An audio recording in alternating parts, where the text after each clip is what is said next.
Welcome, it's General Services. It is August 24th. I have Mr. Gookin with me and Ms. Miller with me. We are the Public Works Committee. Today, a couple of presentations. Our first one is from the Police Chief. White, welcome, and it's all yours. Well, thank you. Good afternoon, everybody.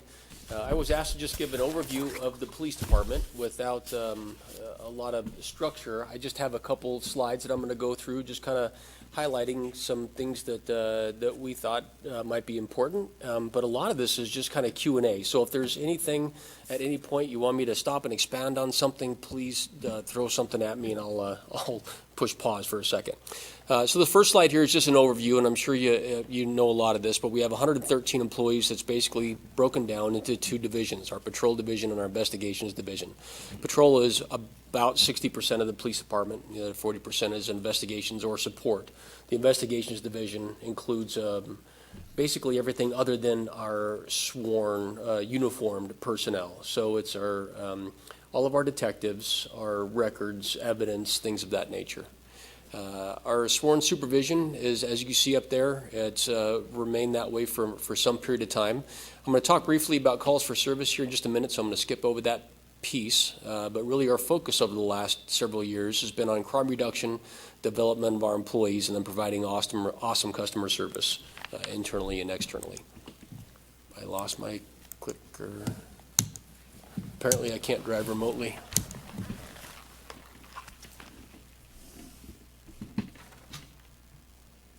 Try this one more time from down here. So last year we had 42,717 calls for service. This is a slight reduction from the previous year. We kind of expected our calls for service to increase after we implemented our new policing plan in the end of 2014, beginning of 2015. That policing plan included not only strategic placement of resources, but also handling calls a little bit differently than we had before. The old adage that I use is random patrols equals random results. And so we use a combination of data and intelligence-led policing that I'll talk about here in just a few slides to put our officers where they're most likely to encounter criminal behavior. And when they're not doing that, we ask them to get out of their cars and build ties with the community.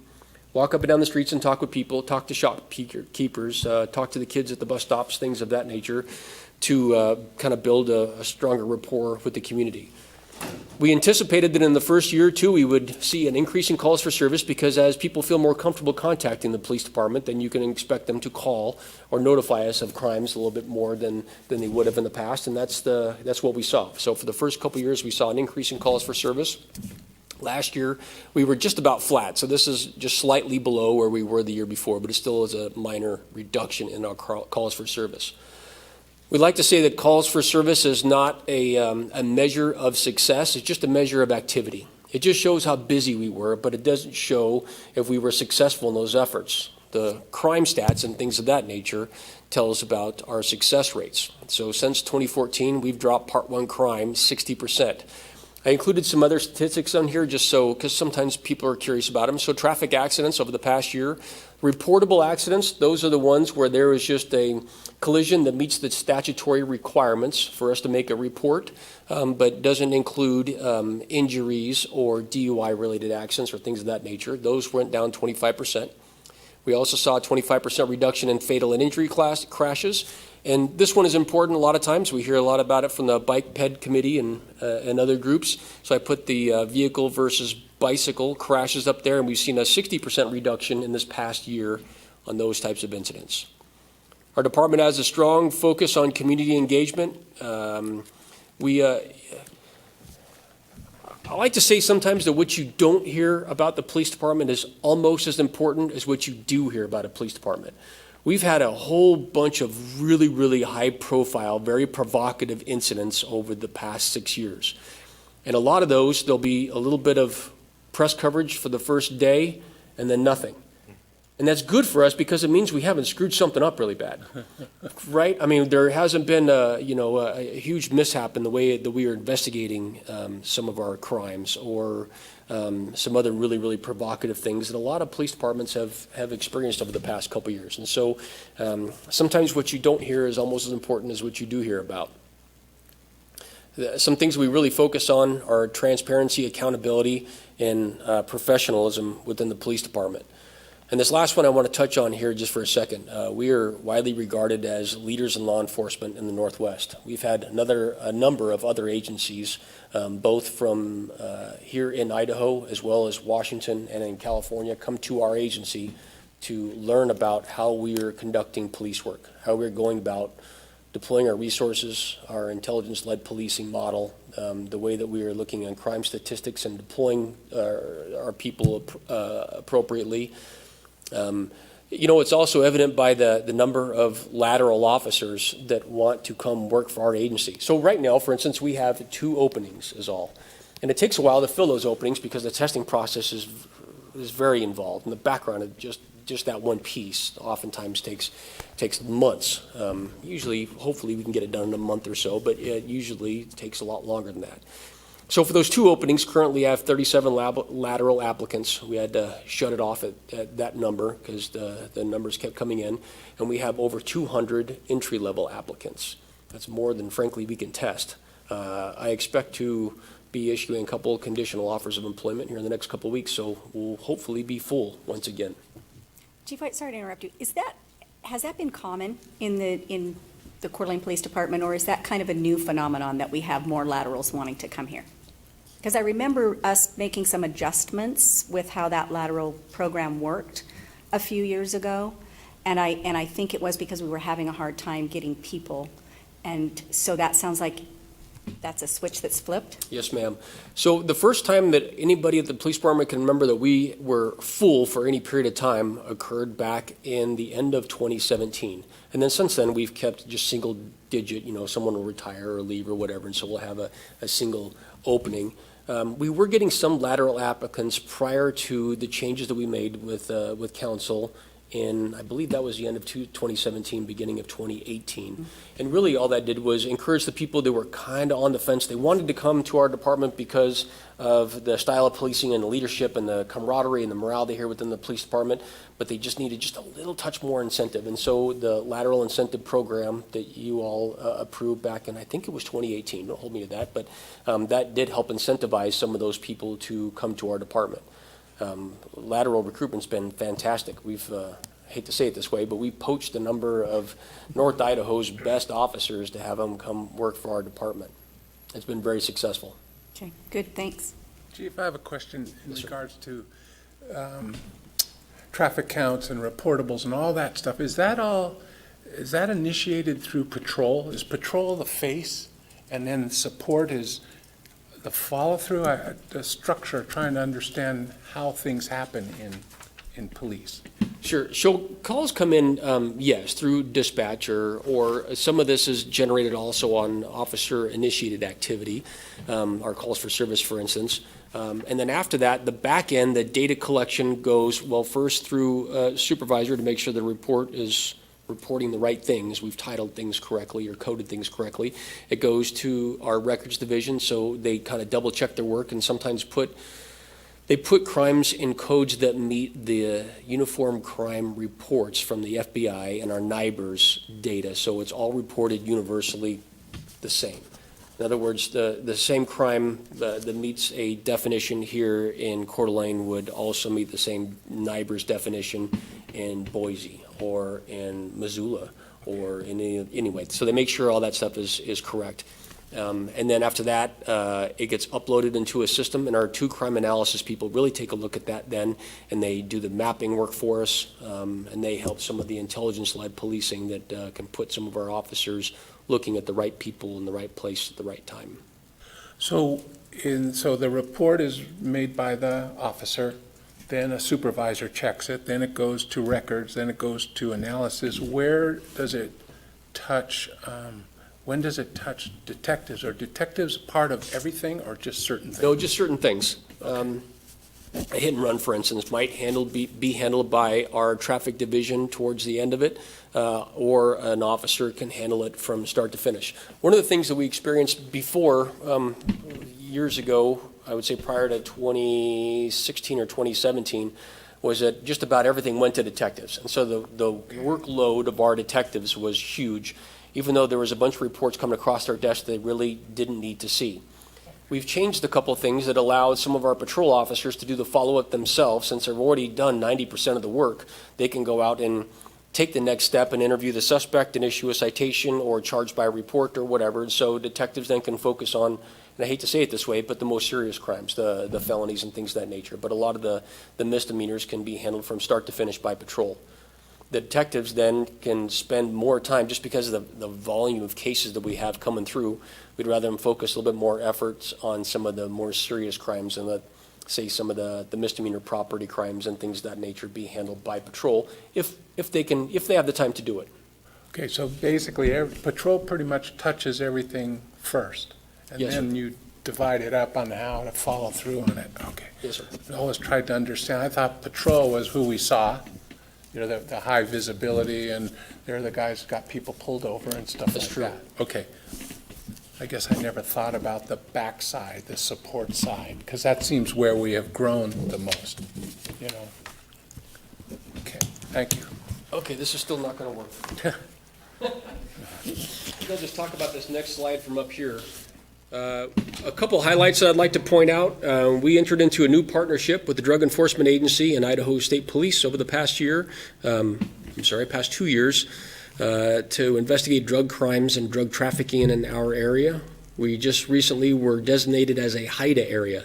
That stands for High Intensity Drug Trafficking Area. And that's a result of our proximity to Spokane, along with the number of drug crimes and drug arrests that are reported in this area. And when you add into that the two major freeways that go through our area, that designation took, well, this is the first time it's ever happened. So really it was a collaborative effort between, we worked long and hard with ISP to get this new designation. There are some federal funds that are coming our way as a result of that. I just came from a meeting this morning at 9 a.m. to discuss that very thing, how those funds will be utilized and next steps moving forward. We also have a fantastic partnership with other agencies, as maybe you've seen with some of our major events, such as the protests, where, I mean, really we're the lead agency on it, but we have everyone from the Kootenai County Sheriff's Department to ISP to Post Falls to the FBI to Spokane and Spokane Valley and a number of other agencies coming over to assist getting through those things safely. I have a couple slides here to talk about, just real briefly, the back end of how we get to our crime reduction and putting people where they need to be. This is all the crimes that get reported to us. They're divided into Part 1 and Part 2 crimes. The Part 1 crimes are the ones that people really pay attention to because they tend to be the most provocative. The aggravated assaults, the homicides, the rapes, the things of that nature. As you can see, we're relatively flat this year over last. A big piece of that is because for a couple months there when COVID was at its peak and we were encouraging people to kind of stay at home and that sort of thing, we were also encouraging our officers to kind of back off on a lot of those citizen contacts that we'd previously made. And so that, I think, is a huge reason why we're relatively flat so far this year and not seeing the reduction that we had in years before. But still, if you look back to 2014, we're still down nearly 60% in our Part 1 crimes. The Part 2 crimes include a lot of the status offenses, some drug and alcohol offenses, and things of that nature. You can see even there we're seeing a slight reduction. As anticipated for the first number of years of our new policing model, we saw an increase in Part 2 crimes. That's because we are arresting more people for drug and alcohol offenses and some of the other things that are kind of, I hate to say, a precursor or a gateway to the Part 1 crimes, but anyway, sometimes there's a direct correlation in the number of drug arrests and the number of robberies or thefts or things of that nature. Anyway, so this is some of the data that we take a look at. Chief, before you lift that slide, Yes, why sir. is the auto burglary almost double And previous year? we got hit by a number of groups in early April. There was actually, I think it started earlier than that. There were some that were occurring in March, and it drug on into April. We saw 134, I think, % increase in just 1 month in auto burgs because of two groups. Two groups would go through and just hit a neighborhood. It was predominantly unlocked cars. They would just try door handles, and they'd get lucky, and they'd go in and they'd steal whatever wasn't nailed down inside a car. And they would do that for, hit a dozen cars in a night, and then hit a dozen cars in the next night type of thing. Dozen, just a number I'm throwing out there. It's not the exact numbers that they hit. But anyway, so we We arrested a couple groups. There was one group that was juveniles. There was another group that had some juveniles and some adults in it. I think I sent you guys a heads up on those. And anyway, we mostly didn't do a lot of press on those because they were juvenile groups, although I think it was the third go-around of those, we did receive an inquiry and talk to the press about those. But that was the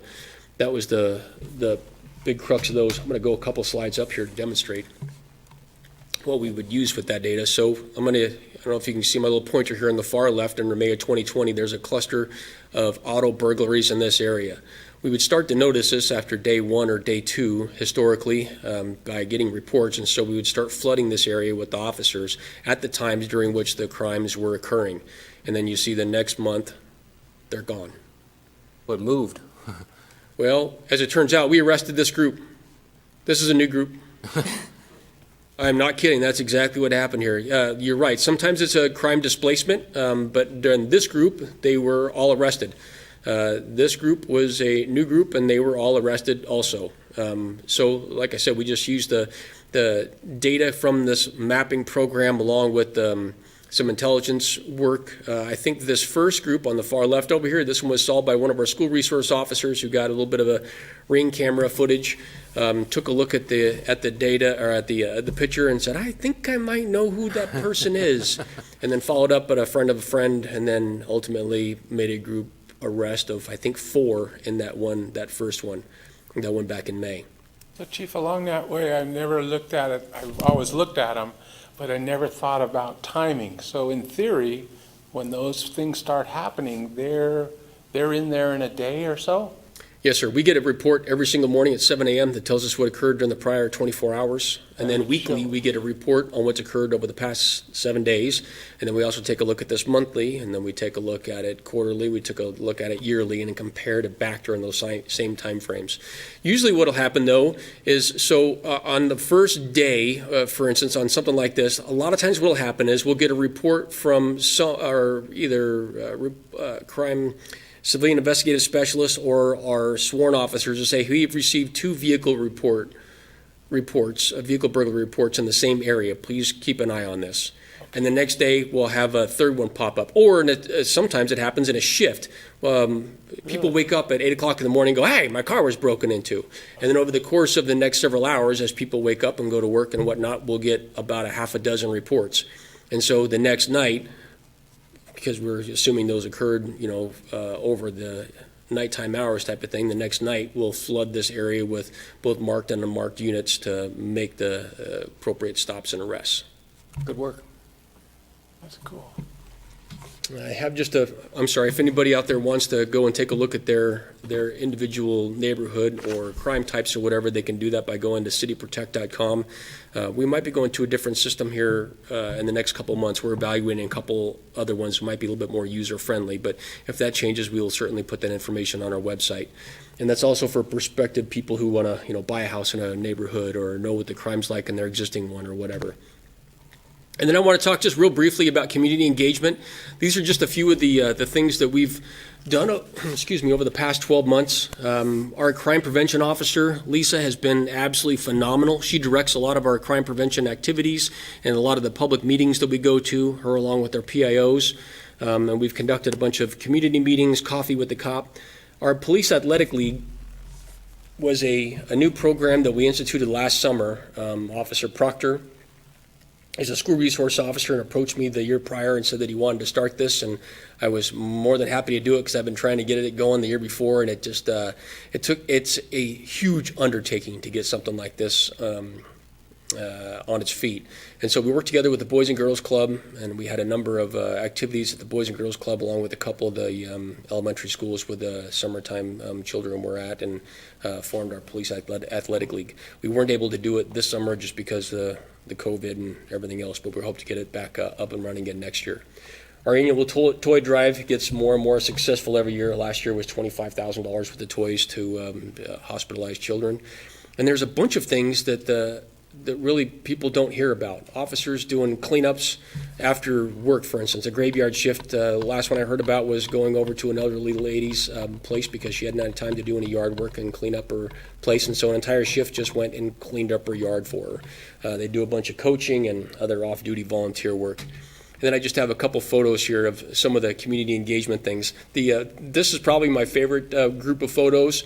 The one on the bottom left is a senior center that wanted to just learn more about the police department and what they can do to work collaboratively with us in their area, hear more about our police department. And so that's Officer John's meeting with the group at the senior center. The far upper left is an officer just reading to a group of kids, and then on their far right over there is Ashley, one of our elementary school resource officers, just giving a high five to a kid in the hallway. Those are some of my favorite photos. And I'm sure you've seen a couple of these. The top left is a PAL program. I have a whole bunch of other photographs of our police athletic league in action, but there are so many children. The photograph is taken from such a wide angle and so far away to capture all the children that you almost can't tell what's going on. And so I didn't put that in this little presentation here. But anyway, that's Officer Proctor kind of leading the kids in a little discussion about leadership and being a good community member. And that bottom one there is just a birthday party. And that's all I prepared for you today. I have just a couple questions, if I could. Yes, sir. In kind of more in the structure. So patrol has on the streets 24/7. There's so many guys out. Is there 2 shifts or 3? We on have, patrol? it's really broken down to 3, but technically there's 4 because we have a day shift that starts 4 hours after the first one. So we have a shift that starts at 6 a.m. We have another one that starts at 10 a.m. We have one that starts roughly 2 p.m. and another one at 8 p.m. Okay, so there's ongoing multiples. Yes, sir. We staff them differently based on the time of year and the time of day. So our power shift is a group that starts, in the evening hours type of thing. They are staffed heavier than, say, our day shift for most of the year. Our graveyards, the group that starts at 8 p.m., they're definitely staffed heavier in the summertime than they are in the wintertime, just because it's kind of quiet in a January, 11 p.m. at night, where this time of year, 11 p.m. at night, it is anything but quiet down in Sherman. So in relationship to patrol, moving around and doing that, is the support follow that? Or is support kind of a Monday through Friday, 8 to 5 thing on the support side? So our detective division and the support folks, they work a variety of schedules. Most of them, though, are either a Monday to Thursday or a Tuesday to Friday, although we do have at least one person that's Wednesday to Saturday, just because it works out better for some of the things that he's doing. We try to work 10s just because we oftentimes need to meet with people before businesses and prosecutors and everything else opens up. But then again, we sometimes have to be there later when people are actually getting home from work. And so the 8-hour shifts they're limiting in the amount of stuff we can accomplish. Oftentimes they have to pass work on to someone who's coming in earlier or staying later or something like that. So the 10-hour shifts work better. Okay. And then you talked about court appearances. I always wonder, what is that impact on? Well, patrol's the face. Are they always first in? They're called into court I gave them a ticket and this is why? Yeah, they get called a lot more to detectives. The detectives typically get called fewer times. However, their time in court on a per case basis is dramatically longer. So for instance, if I'm a sex crimes detective, I'm going to be on the stand for hours and hours and hours and hours, where if I'm testifying about a civil infraction ticket, I'll be there for 15, 20 minutes. Okay. But it doesn't mean that oftentimes our people who are going to testify for a civil infraction ticket, they still might be in court for a couple hours waiting for their case to be called and then go in and testify or not and then leave. Does that end up pulling a guy out of a shift when he's in court? I mean, It can. Sometimes it's on their days off, and so it results in some overtime. Sometimes, though, it does happen right in the middle of their shift, and so they're off the streets for that period of time. So it's more about how the court schedules it. You don't have much control there. No, we tried to interact with the court a couple years back to try to help more of that be on duty and at times when we can schedule. For instance, it's also disruptive for the individual. So we have an officer who works graveyards. He gets off at 6 a.m. and then he has court at 10 a.m., which it'd be like us getting up at 1 o'clock in the morning to go to work for 3 hours and then coming back home and going to sleep for a couple hours before we get up to go back to work again. So we're trying to schedule some of those, for instance, in the either first thing in the morning or last thing of the day so the officer can get a full night's sleep, and there's a better chance that we can work it out scheduling. So if you're a power shift officer, for instance, and you're only scheduled for court in the late afternoons, then we wouldn't be impacting our overtime budget. But working that through the court system has proven to be a little problematic. We're still trying to do it, we're just not having a lot of success. Fascinating. I love the internals. I guess that's, we're in operations, you know, I think it's good. Well, I appreciate everything. Any questions? No. Chief, appreciate your efforts. Oh, go ahead. I just have a couple. You talked about the SROs a little bit. How is the COVID opening of school and all that, how is that affecting the SRO program? Is it still going to be in place? Yes, ma'am. Yeah, our current contract was a 2-year contract. I haven't heard any noise at all from the school about reducing that. I know school's been delayed by a couple weeks. I think the officers are still planning on being back in the schools for sure day one, but I think most of them are heading back to work with the teachers and with the school district. I think it starts Monday, a week from today. Good. And then as far as follow up on COVID, are you fully staffed, fully supplied, and able to be fully in compliance, or are you in need of help? No, ma'am, I think we're good. In the beginning, there was quite a bit of difficulty that we had, along with a lot of other places, getting masks and other supplies relating to COVID, but we've navigated through all that. We're good. As of today, I do not have anybody, I take that back. I have one person out that's pending a test result, but I don't have anybody who's symptomatic and out. We don't get a lot of calls for service regarding the mask compliance or non-compliance. I haven't run the stats in 2 weeks, but I had them for last time I came in front of you, so 2 weeks ago today. At that time, we'd had a total of 11 calls for service relating to mass COVID, just COVID-related things. 3 of those were just questions about the mask ordinance. 2 of those were people complaining about people in restaurants who were eating, which is one of the provisions of the ordinance, an exception for the ordinance, things of that nature. So we haven't had a heck of a lot of complaints regarding to the mask at all. And our officers are required to wear a mask on every planned contact, unless there is an officer safety type situation, or, you know what I mean, exception. I don't want them to stop and not take some sort of action just because they got to stop and put a mask on if it's an emergency. But barring an emergency, they're supposed to be wearing their PPE. Great. I can tell you, I had, in this last summer, a couple of times downtown, had seen interactions and was just extremely proud of the way those officers handled and de-escalated a couple of situations. And I think the job they're doing in a really busy, unusual, chaotic situation downtown has been great. So I really appreciate that, and thank you. Chief, we're proud of you. Thanks for what you do. Be safe. Thank you. Well, hopefully everybody learned a whole bunch, because I did, and I took notes. That burglary, the auto burglary number just had me going, what? So that was fascinating. Lock your cars, people. Lock your cars. Lock your cars. Yeah, Lock pretty your cars. Don't make it easy. Well, all the way from the the wastewater treatment plant, Mike Anderson is here with a good story. Yes, it's a hard one to follow. I really did enjoy that. So, but now I'd like to tell you, switching gears, to talk to you about wastewater rates. There was some inquiries about it, and I just wanted to be able to try to bring some information forward so that we can discuss how it is that we bill the wastewater and what complications we have. So, every 5 years or so, on a regular basis, we'll perform a rate study, and that's to ensure several things: that we're properly funded, that it's equitable, and that's done in a 3-part process. So, step 1 on the screen is the revenue requirement analysis. So, first thing is to figure out how much does it cost. It costs X dollars to operate the wastewater department. At that point, we break it down into smaller chunks. What's allocating for these costs of service? So how much does it cost to pump it? How much does it cost to treat it, to collect it, for administrative costs, et cetera, et cetera, et cetera? How much does it actually cost? That's what allows us to break it down and actually go into the 3rd step, which is the rate design analysis.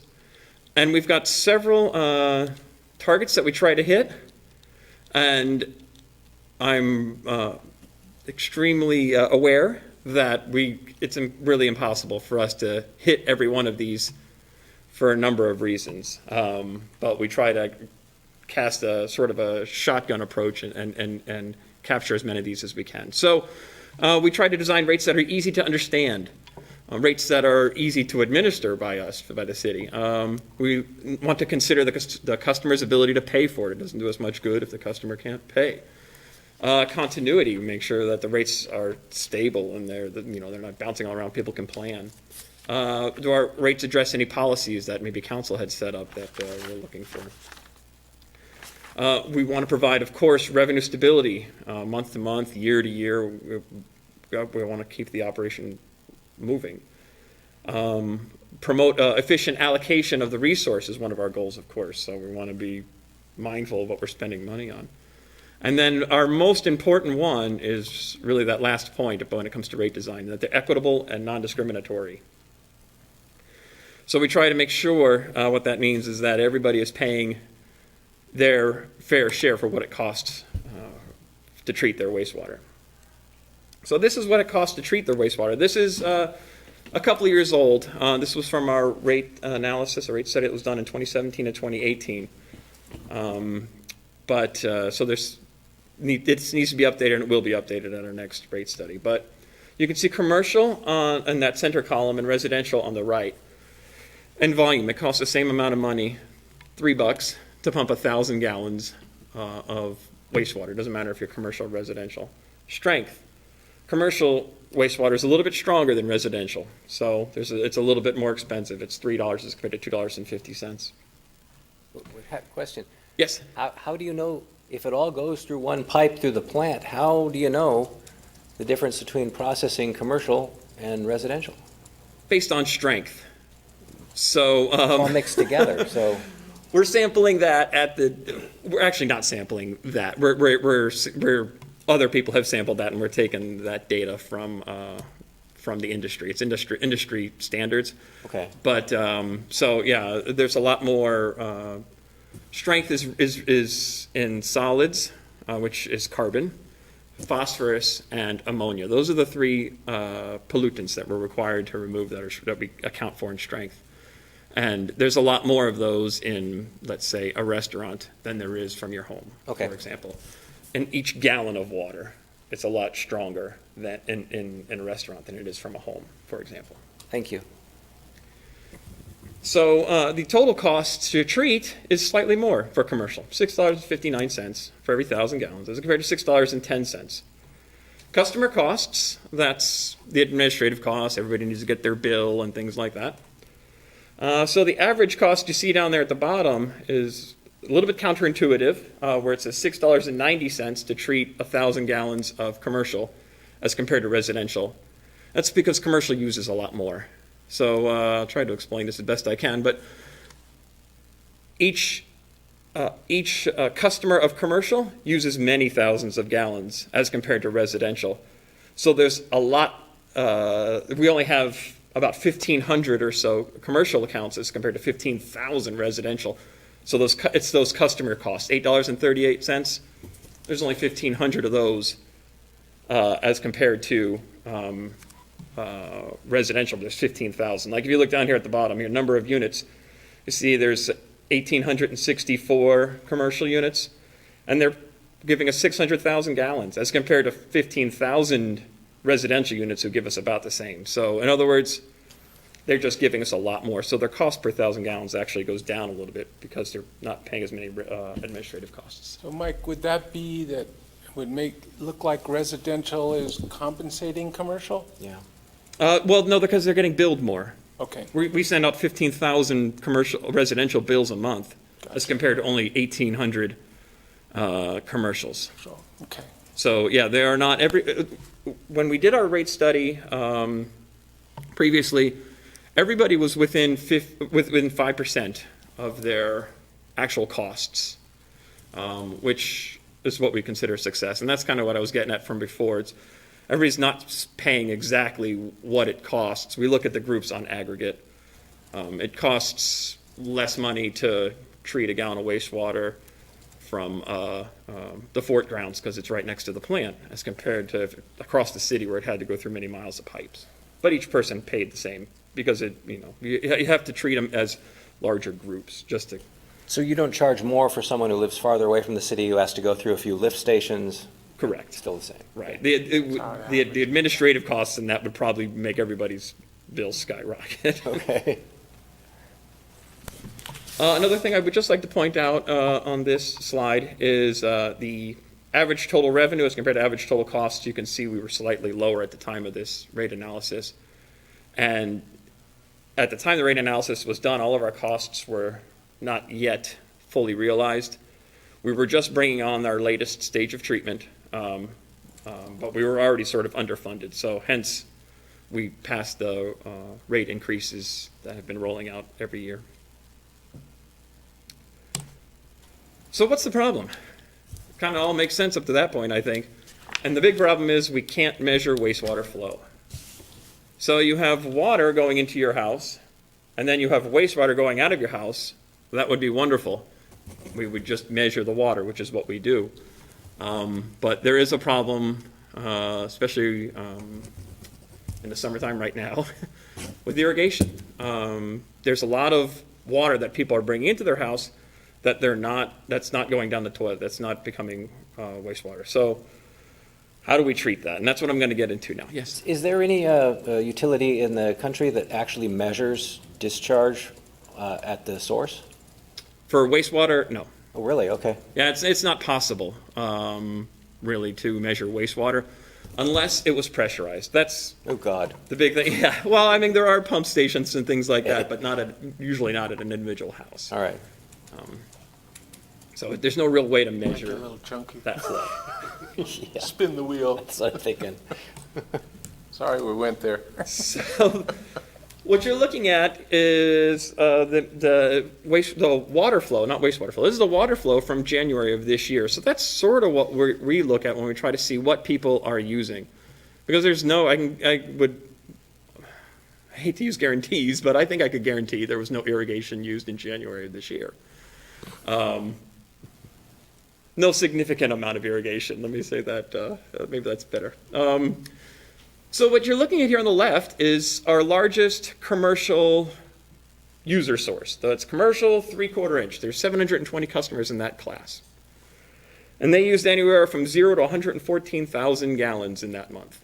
So when I wanted to put this data together, I really wanted to get rid of those outliers, which in our case, outliers is generally on the high end, right? People are using 0 to something. So I capped it off at 92% and put that data in front of you here. So 92% of our customers in that category were using between 0 and 20,000 gallons. On the right is our residentials, and that's basically all of our residentials, 3/4 inch. There's over 15,000 customers there. And again, I wanted to weed out those people that somebody had used 155,000 gallons in January. It's probably a leak, I would assume, on a residential, but I wanted to weed out those outliers. So again, 93% in this case, used 0 to 8,000 gallons. So what I want to just mostly bring your attention to on this was that with the residential customers, there is a relatively small range, 1 to 8,000 gallons. Most people are using that. Whereas in commercial, it's a bit of a wider range, 20,000 gallons. So there's about 2.5 times greater range on the commercial side. On the next slide is July. So there's our irrigation. And there's a large jump in residential and commercial, for that matter. Commercial, we are now, again, that same 92%. In July, they were using less than 20,000 gallons, 0 to 20,000. Now they're using 0 to 50,000 gallons.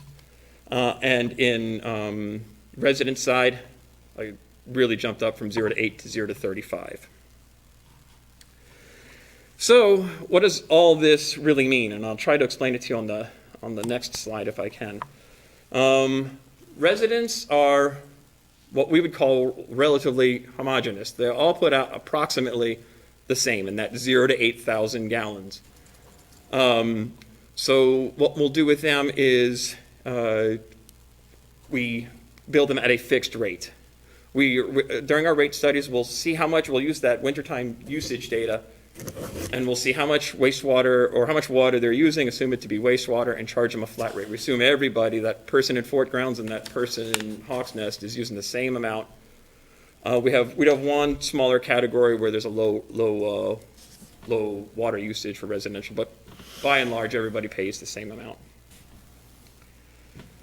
On the commercial aspect, with my limited drawing abilities, I tried to explain here that there's different size buildings. They can vary greatly. You know, whether you've got a small retail shop, a big retail shop, and an industry, something like that. So they vary from unit to unit. And the same unit, which is our big problem in commercial, the same unit, the same restaurant, probably uses a lot more wastewater in the summertime than they did in the wintertime. We're a tourist community, so we seasonally, our wastewater usage varies greatly. So to tackle that, we offer irrigation meters. So the larger commercial users, or those who may have a lot of irrigation, I should say, will have a separate meter installed. So that's what these green lines are to represent. That's irrigation. So that factory-looking thing in the middle there, along that blue line, that's the water that's going to become wastewater. That's not domestic, but that's being used inside. So every drop of that is going to be paid for as far as wastewater rates. But they have a separate line and a separate meter wherein they can irrigate their grass from, and they pay no wastewater rates on that.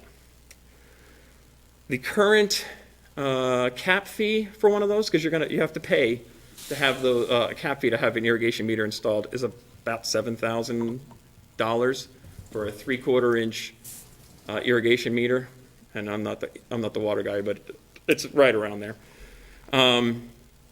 So at the commercial low rates, it would take about 1.4 million gallons of wastewater to pay for that. So in other words, the business has to make that decision, right? It's a return on investment.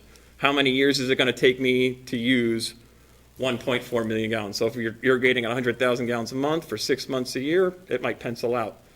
If not, it doesn't. So that is our solution to that, is to offer the separate irrigation meter as a way to tackle the problem of seasonality, mostly. What happened here? So just to summarize that a little bit here, on the commercial end, again, the customer uses vary significantly, both from customer to customer, and then within that same customer from season to season. So on a house, it's approximately the same. They're going to use the same amount of wastewater, and they're doing the same business in the winter that they were doing in the summer, or generally. Whereas on commercial, that just isn't the case. So for that reason, we charge commercial based on individual usage. So whatever water you're using, you're paying wastewater, unless you have that irrigation meter. Whereas residential, we're able to cap it off at a flat rate to assume everybody's using 6,000 gallons is the number. We assume every resident uses 6,000 gallons. So what else is everybody else doing? We can't be the only people dealing with this, right? So most cities build commercial the same way we do, based on water use. When it comes to residential, approximately half of the cities bill on water use. So if you use 35,000 gallons at your house, you paid wastewater rates on 35,000 gallons at your house. Other cities will do something like us, where we have a flat rate. They'll also maybe cap it. Hey, anything over 10,000 gallons, or anything under 10,000 gallons, you'll pay wastewater on. Anything over that, we assume it to be irrigation. So that is the end of my presentation. Do you have any questions on any of this that you'd like to ask? I just have one. We have done some sewer access out of our water district, out of our city water. That means that you have to have a relationship with a different water. Has that been a problem? I know we go through a lot to get it. Does it work for you? Is it similar in uses and all that? Does it relate? So yes, we have gotten it to work. For the most part, it's pretty seamless. As new ones come online, there have been some sticking points, but it's nothing we haven't been able to iron out. Where we'll get the water usage just from that district, and they'll give us the water usage, and we'll bill them the wastewater. So we've transitioned and made it fairly seamless. Hi, Mike. Hi. We've had some great conversations about this, and I really appreciate this, this presentation. And I had, just to share with you, I had conversations with a couple of other businesses and I shared these with Mike over the last year or so. And so I do have some things. One is that I want to understand that what you've said is we have the ability to take a residential customer and do a fixed rate on an average use, which excludes their irrigation water, but we can't do the same thing with a commercial property because you're saying that the seasonality and the different variables within the type of commercial property they are wouldn't allow us to do that. So I've never gelled on that being a legitimate reason why we are charging irrigation water to be processed through our sewer system when we clearly know that that's not happening. So that was really the crux of my conversation. We make it equitable for the residential properties, but for the commercial properties, we clearly know that we are charging them to process water through our sewer plant that is not going to our sewer plant. And that's a fee that I felt is something that, it's just not right, that we consciously know we are charging those commercial properties and we're using that to fund our wastewater entire system. So that was kind of where that came from. One of my other questions was a few other things that, and you can address these, we've talked about them, but what are the other 50% of the cities doing? If 50% are doing it this way, what are the rest doing? And why is there no ability for a commercial property to appeal this charge and have, I know that you've said that what you offer is a separate meter, but that's on the business to pay that $7,000 cap fee and the installations and all the service and then have it checked every year. And it's a huge expense, especially to some small businesses, in order to not have to pay for something they aren't using. So that felt really one-sided. So there's no ability to appeal, to have to take a look at that and say, hey, this is clearly a situation where that's not occurring, and it's a big burden for those people. When I kept looking at this, a 2-bedroom retirement home couple would use a lot less water in their low-rate residential than a 6-bedroom, 5-person family with teenagers who are, obviously very active with showers and those sorts of things. So if we have the ability to figure out a fixed rate average for that instance, I just have never, and I still don't, buy the idea why we can't do it for commercial. And I think it's based on the irrigation that we're charging for, and there isn't a way to even take a fall-spring meter reading from a commercial when they don't have their huge tourism business and it's not January and they're not irrigating and there is no appeal process or way to do what's right for some small businesses. So my last piece on actually in these conversations was that as we grow within the city limits and we have more and more infill and there's businesses that are converting, commercial zoned properties, homes into businesses, and we're going to have more and more of this irrigation issue. And so I just feel like if we have the ability to take a look at this, whether it's in a sooner rate study or see what some other cities are doing, and during our anyway, you can address some of those things. That's the crux of my conversation, is that we're knowingly charging businesses for something that they're not using, and that's subsidizing other ratepayers. So that's where I'm at. And yes, I thank you, and would agree with It's been great you. conversations. Right, yeah, I would agree with It's you been that- really interesting. It's been good. People are paying wastewater rates on irrigation, well, we know it's irrigation, that is the problem, is we know there's irrigation, we don't know how much. So that is the problem. At one point, boy, I'm hesitant to bring this up, but back in the Wayback Machine, we had, some people would have a private meter, which we got away from that because that's an uncontrolled meter. So they would have a private meter at their house that they would subtract, which, yeah, we're not really, that you know, you could stick a Right. pen in that meter or something like that and keep it from spinning, and, I didn't use any wastewater. So anyway, it's an uncontrolled variable. So we don't allow those anymore. The only meters that we do allow would be the irrigation meters, which obviously are under city control, and they're calibrated by the water department and things like that. I do agree with you, though, in concept that absolutely it doesn't make, it is not fair for somebody paying wastewater rates on something that's not wastewater. So I would offer to bring this forward during our next rate study that we perform, which is, I think, is going to be in 2022, 2023. Just to see if there's something that can be done about it. But by and large, across the industry, on the commercial, from commercial usage, they pay for it based on water usage. So it's been, I'm not saying we don't need to look at it. I think we should. I think we absolutely should.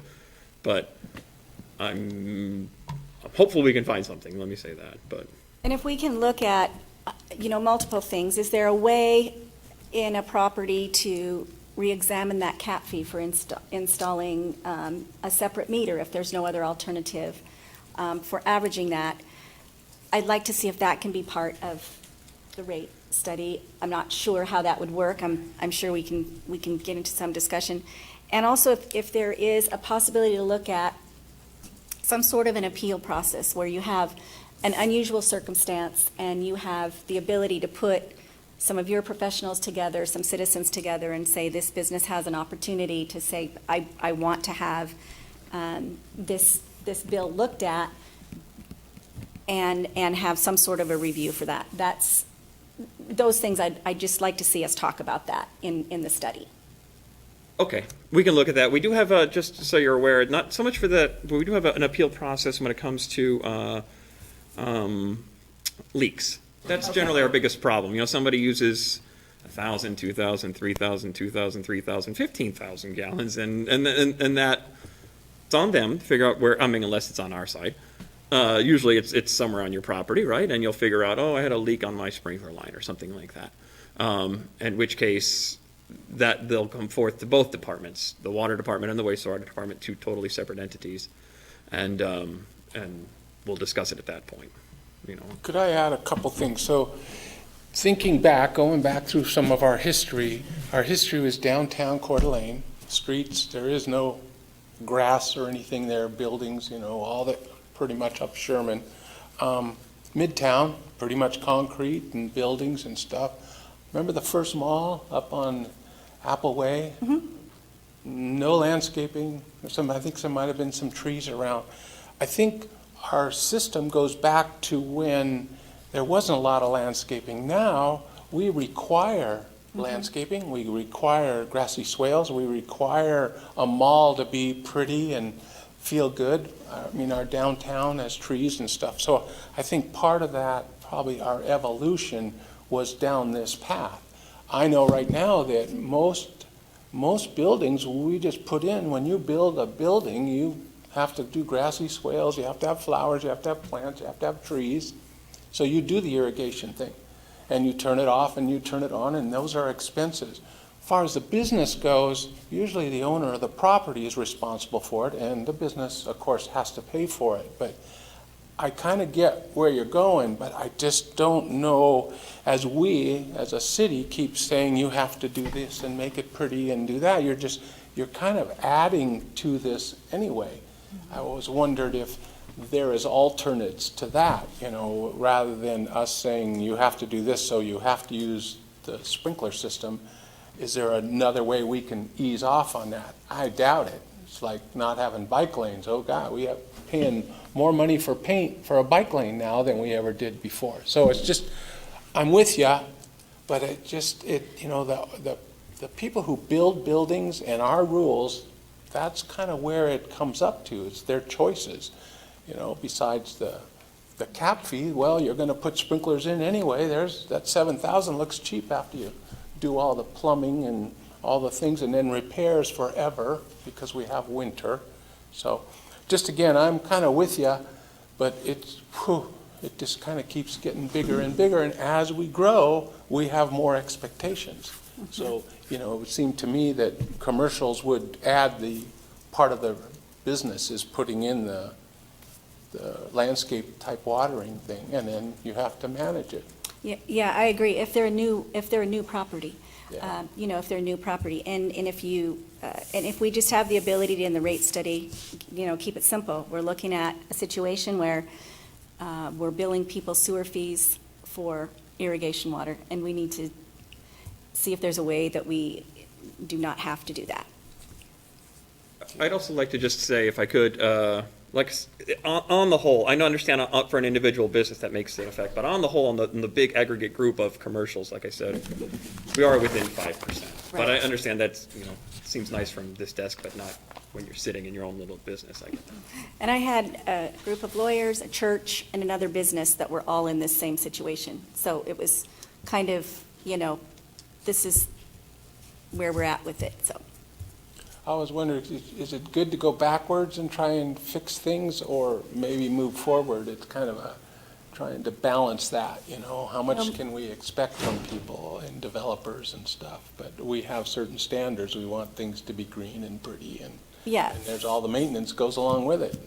and I think just as we're talking about the next rate study, include it as questions, so. Be interesting, yeah. We're good? Good? All right, thanks, Mike, we Thank- appreciate it. Thank So you. do we need to adjourn since we don't have a, I don't know, since that's a Mr. good Buchan left? question. I think before we've had situations where we thought we were gonna have a quorum or something. Right. They just continue. Okay. We just need to listen. Hi, Bonnie. Sorry to keep you up through the lunch. You can kick it forward if you want. No, don't put it on consent or whatever. No, that last one, Okay. it should, I think it's done, yeah. Good afternoon. Today, I'm asking for approval of a 2-year extension to the agreement that is currently in place for the Finance Department to process billing for Kootenai County Solid Waste for waste disposal fees of commercial solid waste within the city limits. The city began billing for the county in 2006. Since the city was already billing monthly garbage fees, this agreement streamlined the billing process for the 2 jurisdictions and the payment process for businesses doing business in the city limits. The county is agreeing to a 25% increase in what they pay the city for this service, and will pay $12,500 for each of the next 2 years for this service. If you have, it's pretty simple agreement. If you have any questions, let me know. So does this say we got a raise? We did. Okay. yeah. I was going, why are they raising it? Because the county's Yeah, doing well. we haven't increased it since 2016. Okay. There's been no increase in it, so 4 years ago. Keek, I don't have anything on this one. huh? I don't have anything on this one. You're good? Pretty simple. Okay. Make a motion? I'll make a motion that we approve the, it's called the amendment to the Coeur d'Alene Billing Services Agreement with Kootenai County for billing commercial solid waste accounts within the city limits. I'll second it. And we're Any other only, questions? No? All those in favor say aye. Aye. Aye. Opposed? Put on consent, please. Thanks, everyone. We appreciate it. Mike, thanks for all the work. Chief, thank you. Learned a whole bunch of stuff. With that, We're over and out. Right on the money, Jeff.